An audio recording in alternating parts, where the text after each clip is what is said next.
पाड़ा चिनार में कंटोनमेंट है, फौज है, Kurram militia, FC, DC, AC सभी हैं।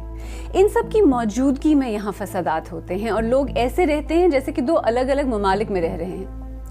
कुर्रम में 100 के करीब अफराद हलाक हुए, दर्जनों जख्मी और अगवा हुए, घरों दुकानों को आग लगाई गई। यूड थिंक पाकिस्तान के वजीर दाखिला मौके पर पहुंचे होंगे, सूरत हाल को संभालने की कोशिश कर रहे होंगे।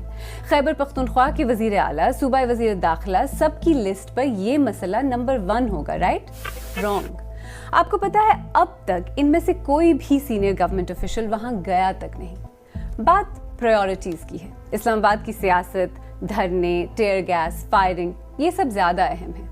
ऐसा लगता है कि कुर्रम में होने वाले तशद्दुद के बारे में बात करना शायद फायदेमंद नहीं, शायद अनकंफर्टेबल है, लेकिन कुर्रम के बारे में बात किए बगैर ये मसला हल होने की जगह मजीद बिगड़ेगा, जैसा कि हम देख ही रहे हैं।